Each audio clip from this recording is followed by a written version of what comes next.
Hai, selamat siang. Apa kabar kalian? Bagaimana puasanya untuk hari ini? Lancar ya?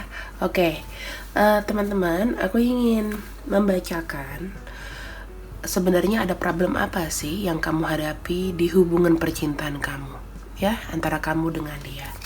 Oke, aku di sini jujur aja akan menggunakan pemandu. Aku bukan tarot reader yang jago-jago banget. Aku akan pakai kartu baru ya di sini.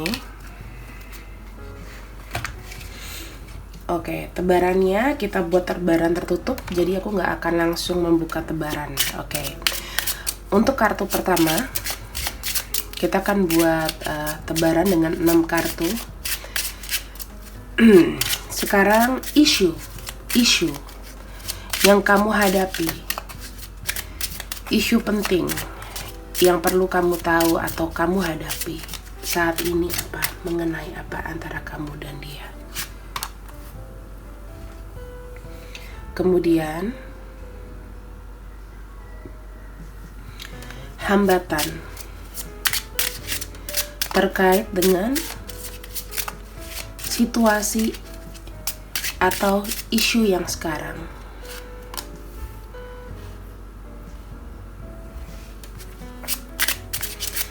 Kemudian kekuatan dari hubungan ini terhadap situasi yang ada.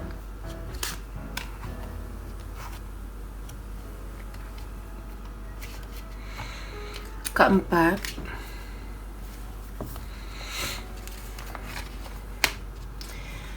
terkait mengenai kelemahan ya. Oke. Kelemahan terkait dengan situasi ini.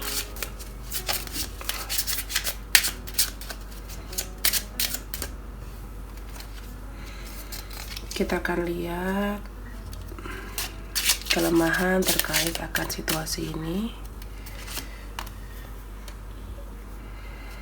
Kemudian nomor 5, elemen yang ada terkait dengan situasi yang kalian hadapi saat ini. Kita lihat ya. Dan yang keenam, saran untuk maju ke depan agar isu ini tidak berlanjut ya, atau ingin lepas dari situasi ini. Oke. Ini nanti kita buka bottom of deck-nya ya. Nanti ini kita akan mixing. Oke, nomor 1 kita akan buka dulu ya. Sebenarnya situasi nyata, situasi jelas yang terjadi antara kamu dan dia. Wow, iya. Ini transformasi ya teman-teman.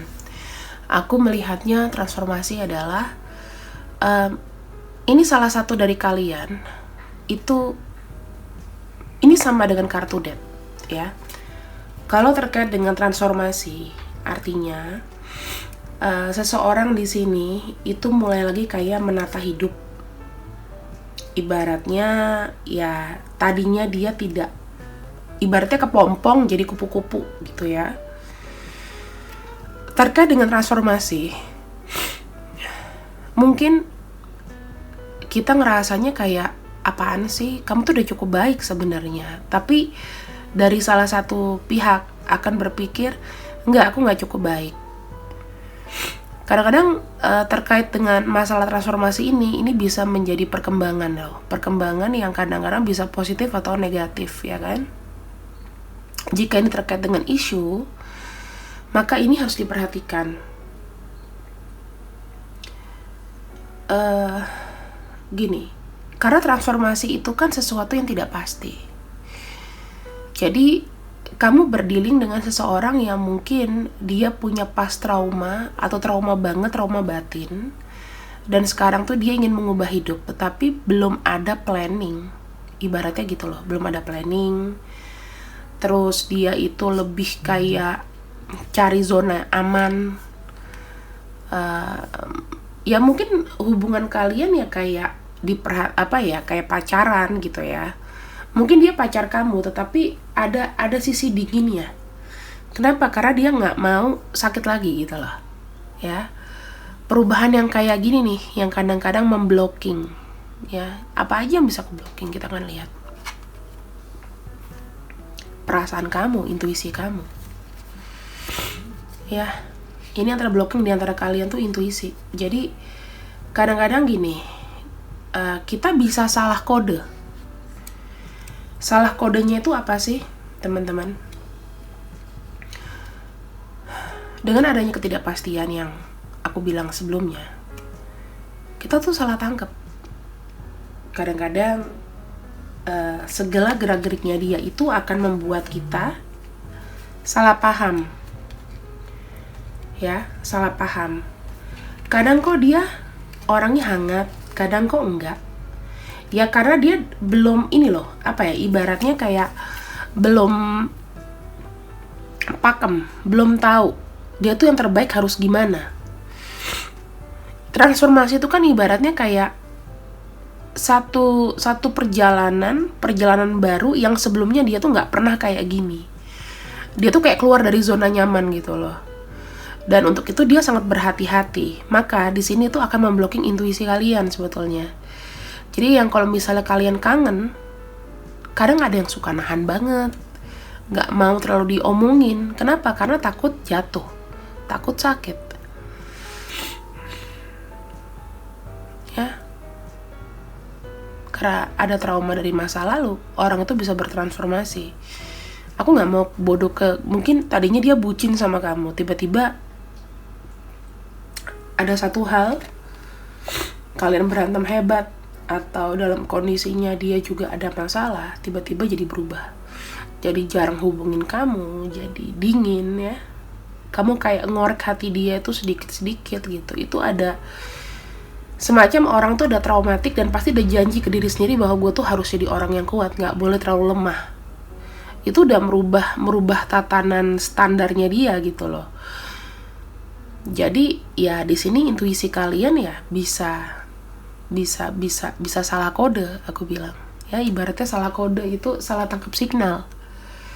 Mungkin dia punya cara sendiri untuk gimana how to handle dirinya sendiri, gimana berubah. Tetapi di sini aku melihatnya ini akan jadi sebuah konflik yang besar kalau seandainya memang nggak di handle dengan baik, ya.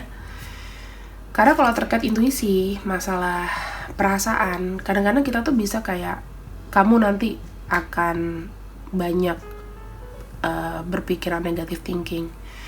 Jangan-jangan dia ini berubah gara-gara punya pacar lain. Dia berubah gara-gara udah bosen sama aku. Itu kan itu aja kan? Atau jangan-jangan dia menyembunyikan sesuatu dari aku nih, apa nih gitu. Banyak teman-teman. Jadi ini yang jadi blocking ya di antara kalian berdua. Yang wajib kamu pertahankan. Oh, enjoy. Iya, jadi gini. Kadang-kadang kita itu kalau dalam satu situasi yang tidak kamu harapkan, kadang-kadang kita itu kan kayak sedih, nangis, ya. Terus kayak merasa diperlakukan tidak adil, itu udah pasti. Cuman dalam hal ini yang harus kamu tahu, kamu tuh memiliki sesuatu yang mungkin orang lain nggak ada. Mungkin kamu jadi orang tahan banting. Kalau misalnya pasangan kamu di sini ya sikapnya dingin, kadang-kadang muncul, nggak muncul, atau kamu merasa dia ada perlunya aja, ya udah nikmatin aja dulu gitu. Nggak perlu juga terlalu berpikir. Selama dia tidak mengutarakan aku mau putus sama kamu or whatever like that, nggak usah terlalu pusing. Ya, jadi aku lebih berpikir kayak tanamkan namanya positive thinking di sini. Kamu juga mungkin kalau dibalik posisinya, ketika kamu bertransformasi, kamu pasti nggak mau diatur sama orang. biarkan dia sebebas-bebasnya. Ibaratnya kayak anak kecil yang baru keluar dari sangkar, dia akan main juga ntar balik-balik lagi, akan cari-cari kamu lagi.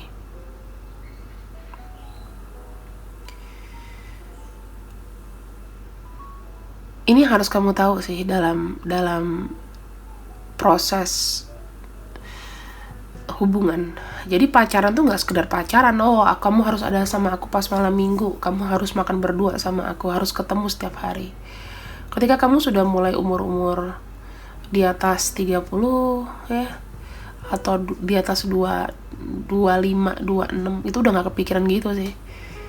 Kayaknya kok sibuk banget ya, gue tuh punya kerjaan, punya hidup sendiri gitu. Hidup tuh gak cuma harus dengan pacar, gak harus dengan pasangan. Apalagi kalau misalnya kamu pacaran sama seseorang yang pernah menikah, gagal. Wah, itu gimana ya? Atau kamu sendiri juga pernah gagal dalam pernikahan. Aku tahu mungkin kalau untuk wanita pengen banget dapat pria yang jelas gitu loh. Tapi kadang-kadang kalau orang yang sudah pernah menikah, entah datangnya tuh ketemu sama pria kadang-kadang jelas, muncul nggak muncul gitu loh. Orang-orang yang on off. Di saat-saat seperti ini sebenarnya kamu enjoy. Sebetulnya kamu juga dalam hati besar mungkin ya, kayak berpikir kayak ya udahlah aku enjoy aja, atau dia juga nggak begitu ini ya, selama dia masih belum ada kabar di koran dia kenapa-kenapa ya santai aja gitu loh. Jadi dinikmati. Jadi tuh sebuah, kita tuh kadang-kadang dicoba, tidak, namanya cobaan itu kan nggak selalu dalam situasi yang lagi sedih terus ya. Dikala dia tadinya nggak kenapa-kenapa jadi kenapa-kenapa kan, kita nggak bisa korek semua gitu loh. Dan di sini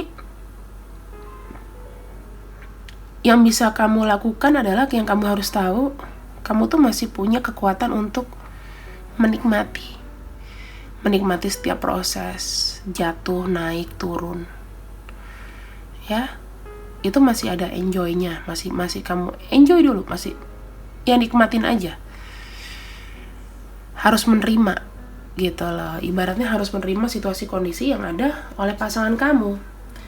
Kalau menerima itu kan dan menikmati, intinya bukan kita nggak peduli dia gimana gitu ya, tapi nggak usah terlalu mikirin yang dia tahu kok yang dia lakuin gitu loh. Mungkin kalau dia tahu dia salah, dia lakuin ya bodo amat gitu loh, nggak usah terlalu ditegur, cukup sekali ngomong. Yang menjadi kelemahan kamu di sini, kamu terlalu percaya diri dalam mengontrol sesuatu ya. Atau di sini kalau terkait sama kepercayaan diri, kamu terlalu kayak apa ya, kayak naif gitu loh. Berpikir apa yang ada dalam pikiranmu itu pasti benar. Ini akibatnya karena intuisi bisa rusak, salah tangkap kode. Confidence kamu itu berujung pada pikiran yang kadang-kadang negatif. Berujung pada pikiran yang sebenarnya kayak yang belum tentu dia lakukan, kamu kadang-kadang berpikir udah ke arah sana. Dan kamu percaya dengan itu. Kamu percaya dengan pikiran kamu sendiri. Namanya juga percaya diri ya, kadang-kadang over kepedean. Padahal sebelumnya kamu gak kayak gitu loh. Mungkin karena wujudnya dia ada dan belum terjadi fase-fase dia bertransformasi ya. Transformasi itu kan ada karena sesuatu hal. Entah terjadi berantem sama kamu, entah terjadi dia ada konflik keluarga. Ya. Confidence di sini diibaratkan, maaf ya ada suara siluman kecil, siluman mungil di luar. Ada suara macan tiba-tiba. Confidence itu harus diiringi dengan intuisi yang tepat juga. Kalau kataku ya teman-teman, belajar mulai mengurai pikiran. Misal kamu punya pikiran dia yang jelek gitu, Gak usah nanya dia, kamu lihat aja, maksudnya kamu catat aja dalam buku ya, kamu catat, oh aku hari ini mikir dia, sama kayak kamu buat jurnal atau diary deh, aku juga suka gitu kok. Catat, hari ini aku mikir dia selingkuh, besok apa, catat pikiran itu, tapi jangan terlalu dipercayai, cukup kamu tuangkan di sini. Nanti begitu kamu dapat jawabannya sendiri, baru oh benar. Kalau misalnya negative thinking kamu itu akurat, misalnya lewat dari 3 deh, ya berarti kamu boleh mempercayai intuisi kamu. Tapi kalau cuma dari sekian banyak, cuma 1, 2, ya, dan itu jaraknya jauh gitu. Misal dalam bulan yang sama, atau jangan 3 kedikitan sih. Kalau aku sih biasanya sekitar kayak 8. Nah 8, kalau 3 tuh kebangetan. Misalnya 8 benar dalam rentan waktu, jangka waktu misalnya sampai dengan tahun ini gitu ya, benar, berarti benar. Kamu boleh percaya sama intuisi kamu boleh overconfidence aku bilang. Tapi kalau enggak, jangan. Yang benar cuma 3, atau batasin aja maksimalnya 5. Terserah kamu punya limit berapa, itu up to you sih. Kalau aku biasanya 5-8. Kalau aku sayang sama orangnya, aku nggak mau itu terjadi, aku akan banyakin limitnya. Tapi harus 1-10 ya, gitu. Tapi kalau seandainya kamu nggak sayang banget, ya udah cukup 5 aja, gitu. Oke, ini terkait dengan elemen yang kamu harus tahu, yang kadang-kadang tersembunyi ya di hubungan ini. Waduh, ada boundaries itu batasan-batasan, limitasi. Gini teman-teman, mungkin kamu orangnya protektif, mungkin kamu orangnya nggak mau kenapa-kenapa nih sama dia gitu ya, nggak mau kenapa-kenapa sama dia. Tetapi di sini kalau aku bilang sih, pikiran yang terlalu memproteksi seseorang itu, kenapa nggak kamu jadikan untuk memproteksi diri kamu? Kenapa kamu nggak coba untuk merasakan, kok aku nggak nyaman ya diginiin? Aku enjoy pacaran dengan status dia masih ada sama aku, tapi kenapa aku nggak enjoy ya dengan perlakuan dia? Kenapa nggak gitu? Orang bertransformasi boleh, cuman kan bukan berarti kamu dicuekin juga mungkin ya, atau dia datang juga ya kayak tiba-tiba ada tiba-tiba enggak, dan itu akan membuat ups and down mood kamu tiap hari sih. Nah, limitasi ini ya, karena kamu punya pikiran yang itu aja, yang ku bilang tadi ya, seputar negative thinking, seputar apa gitu. Coba kamu posisikan diri menjadi dia dulu juga deh gitu loh ya. Kalau misalnya nih kamu adalah seseorang yang ingin lepas dari masa trauma, dan kamu punya pacar, dan pacar kamu tuh nggak ngerti gitu loh, itu gimana? Atau kamu punya pasangan nggak ngerti tentang proses transformasi. Jadi kita harus lihat nih, apa yang ada di pikiran kita itu menjadi limitasi ya teman-teman, menjadi batasan. Kalau bisa overstep dong. Ayo berpikir out of box. Apakah ini memang takdir dari semesta untuk aku melewati ini? Iya, harus kayak gitu. Kok misalnya teman kamu bilang, kok lu sama dia nggak kayak dulu lagi sih, nggak pernah nemenin lo ini itu. Misal dijawab seperti itu, ya bilang aja, ya dia lagi healing.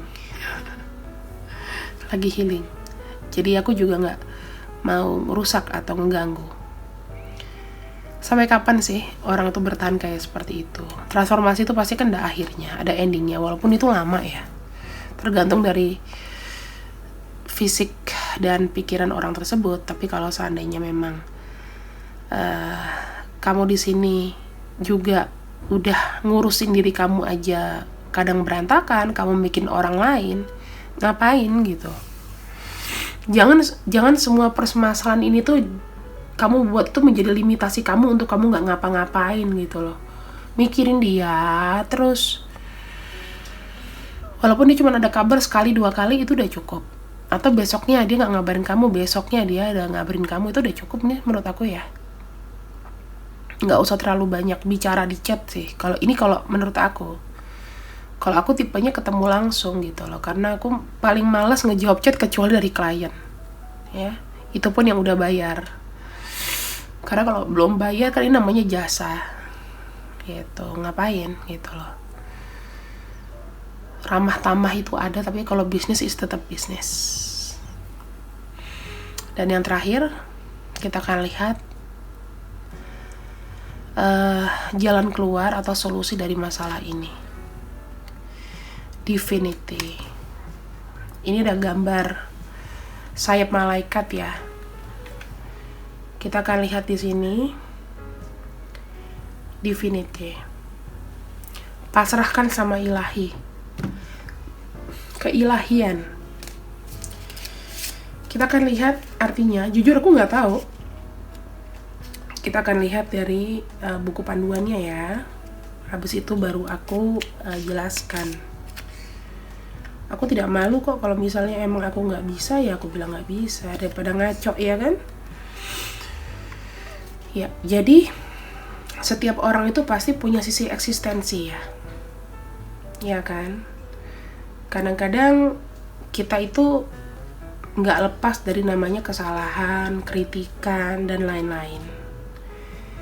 Jadi ini tuh justru karena kamu dicoba dengan pasanganmu di hubungan yang kayak gini, ini waktu yang tepat untuk kamu untuk apa ya, mulai kayak lebih fokus kepada diri. Kalau semuanya kamu berpikir selama ini kamu kayak kurang waktu untuk diri kamu karena kamu kebanyakan mikirin doi, saatnya kamu mikirin diri kamu sendiri. Jangan pernah berharap dia 100% mikirin tentang kamu, karena sisi sensitivitas orang tuh berbeda ya teman-teman.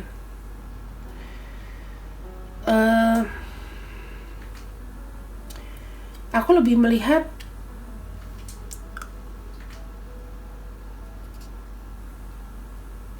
jangan selalu kayak gini. Harus stop namanya sesuatu yang toksik. Misalnya kamu membanding-bandingkan pasangan A dengan kamu, teman kamu sama kamu, jangan. Jadi hubungan itu harus tetap diterima,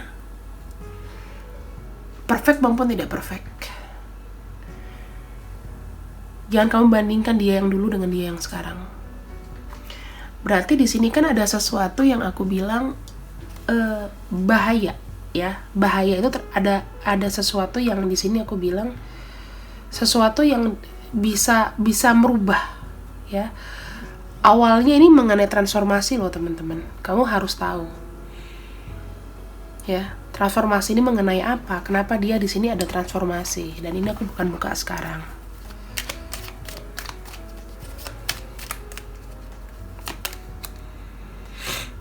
Nih, ya, ini aku kasih tahu sama kamu.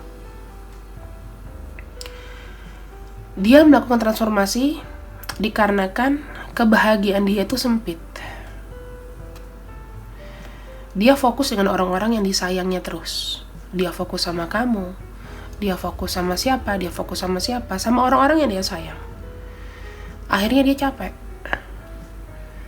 Akhirnya ya sama sebetulnya prosesnya. Dia mau self love atau membuat kemajuan untuk diri sendiri dengan melewati sebuah pagar di sini. Dia ingin bebas. Ini aku kasih tahu sama kamu ya. Jadi supaya kamu tahu pasangan kamu itu berubah kena apa. Dia bosan diatur. Sudah selama ini mungkin dari pihak wanita atau pihak ibu atau kamu atau siapapun, ya itu lebih banyak ngatur. Lebih banyak kayak mendikte. Dia pengen bebas dari itu. Dia nggak mau kayak semuanya itu serba diatur. Dia punya jalan dia sendiri. Mungkin dia ini tipe-tipe orang yang nggak pernah bicara ya. Orang yang melakukan transformasi begini adalah orang yang biasanya nggak banyak bicara. Jadi kita nggak pernah tahu isi hatinya tuh apa. Lagi gelap atau terang. Moodnya dia pun kita nggak pernah tahu karena kadang-kadang mereka tidak berekspresi. Orangnya pasif. Intinya dia pengen bebas. Transformasi dia itu adalah kebebasan melakukan apapun yang dia suka. Seperti yang kau bilang. Completion. Atau akhir dari semua ini. Ya, dia ingin bebas ya. Dia ingin bebas dari masalah-masalah atau sesuatu yang membelenggu. Selama ini terbelenggu ya. Dia pengen gini. Dia nggak sanggup diatur dengan banyak orang. Sisa hidupnya itu dia pengen enjoy untuk dirinya sendiri. Jadi ya kalau misalnya kamu di sini cukup kuat dengan orang ini, atau kalian sudah dalam kondisi sudah menikah, ya tetap dipertahankan kalau bisa. Tapi kalau kalian belum menikah, masih belum ada apa-apa, ya kasih waktu aja. Kamu gak usah nutup diri. Kamu juga dengan kepercayaan diri kamu ya harus tanamkan sikap positif. Orang itu punya jalannya sendiri-sendiri teman-teman ya. Orang itu punya jalannya sendiri-sendiri. Jadi aku berpikir selama kalian belum terlegalisasi dokumen, bebas untuk kamu melakukan apapun. Gak usah terlalu khawatir. Jadi kayak dia aja. Kalau dia cuek, ya kamu cuekin. Kalau dia kasih kamu perhatian hari itu, ya hari itu aja. Udah. Kadang-kadang orang kayak gini kan kesehatan mentalnya juga kita pertanyakan. Seberapa besar tekanan. Bisa jadi kayak anak kecil yang ngambekan, bisa. Ya. Jadi kamu harus lebih membebaskan diri kamu juga dari orang-orang yang begini. Dari hubungan yang begini gitu loh.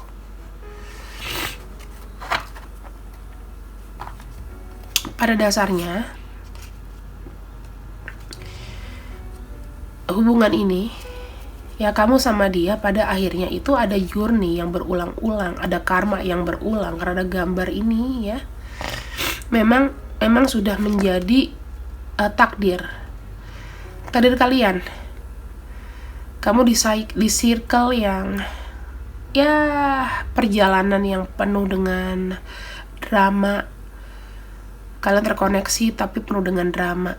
Itu membuat apa? Itu akan menjadi kamu motivasi, membuat kamu mendapatkan motivasi untuk lebih kayak apa ya, self healing.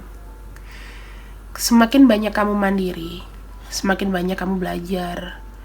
Bukan kayak aku kangen nih sama kamu, dia datang. Kalau misalnya drama-dramanya kan aku kangen sama kamu tapi aku sibuk. Kamu sudah terbiasa untuk mandiri dan sendiri gitu loh. Di situ kamu akan lebih kenal, oh iya diriku ini sebetulnya nggak perlu dipeluk sama orang lain loh. Aku itu masih ada inner child aku dalam hati yang aku harus bahagiakan. Kamu cari kebahagiaan kamu sendiri. Bukan berarti kamu cari pacar baru, tapi ya mungkin dengan melakukan hal-hal positif. Banyak kegiatan, semakin sibuk itu semakin bagus. Oke? Teman-teman, terima kasih yang sudah ikut readingan aku. Mohon maaf ya readingannya memang agak berbeda karena aku mau yang beda aja. Selamat puasa, see you when I see you, I love you, and bye-bye.